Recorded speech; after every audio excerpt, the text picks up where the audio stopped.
नमस्कार।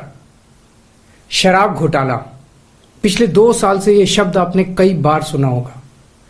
2 साल से बीजेपी की सारी एजेंसीज कई रेड मार चुकी हैं, कई लोगों को गिरफ्तार कर चुकी हैं, लेकिन अभी तक एक भी पैसे का हेरफेर कहीं नहीं मिला, कहीं से एक भी पैसा नहीं मिला। अगर भ्रष्टाचार वाकई हुआ है तो इतने करोड़ों रुपए गए कहां? क्या सारा पैसा हवा में गायब हो गया?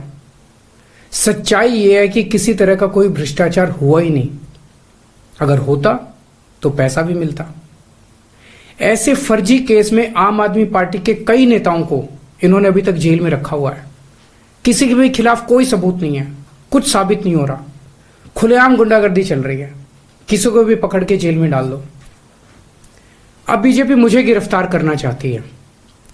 मेरी सबसे बड़ी संपत्ति, मेरी सबसे बड़ी ताकत मेरी ईमानदारी है।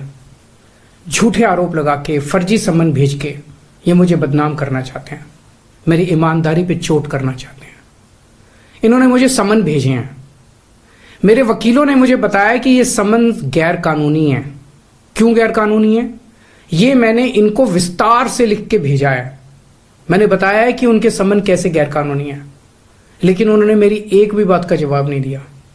इसका मतलब उनके पास मेरी बातों का जवाब नहीं है।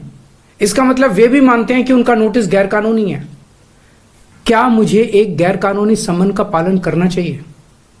अगर कानूनी रूप से सही सम्मन आएगा तो मैं पूरा सहयोग करूंगा। बीजेपी का मकसद जांच करना तो है ही नहीं।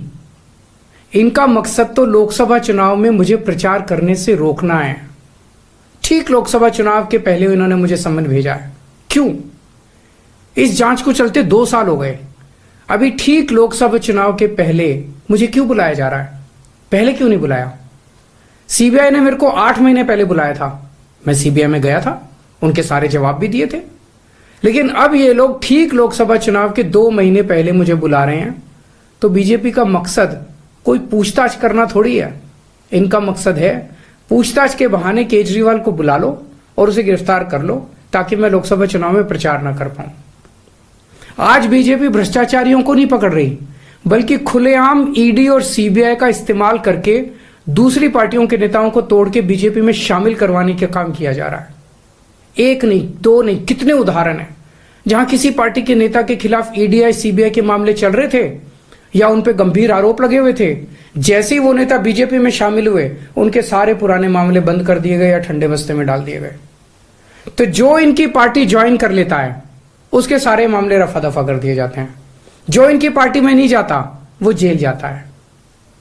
आज मनीष सिसोदिया, संजय सिंह और विजय नायर इसलिए जेल में नहीं है कि उन्होंने भ्रष्टाचार किया है, वो इसलिए जेल में है क्योंकि उन्होंने बीजेपी में शामिल होने से इंकार कर दिया है। आज हम बीजेपी का मुकाबला क्यों कर पा रहे हैं? क्योंकि हमने कोई भ्रष्टाचार नहीं किया। अगर हमने जरा सा भी गलत काम किया होता तो दूसरे भ्रष्टाचारी नेताओं की तरह आज भी हम बीजेपी में शामिल हो चुके होते आज तक। इस तरह देश के ईमानदार नेताओं को जेल में डाल के और भ्रष्टाचारियों को अपनी पार्टी में शामिल करवा के ऐसे तो देश आगे नहीं बढ़ सकता। ये क्या चल रहा है? ये जो कुछ भी चल रहा है बहुत खतरनाक है। ये हमारे जनतंत्र के लिए बहुत गलत है। इसे रोकना होगा।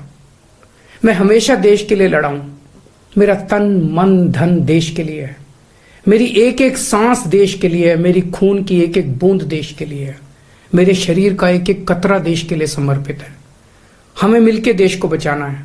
मैं पूरी जी जान से इनके खिलाफ लड़ रहा हूं। आपका साथ चाहिए। अब डॉक्टर बनने का सपना करें साकार। National Medical College Birgunj Nepal से। National Medical College, Birganj, Nepal, accredited by IAO and affiliated with worldwide recognized Tribhuvan University, listed in WHO. Latest खबरों के लिए देखते रहिए MUZ न्यूज और ताज़ा अपडेट पाने के लिए चैनल सब्सक्राइब करना ना भूलें।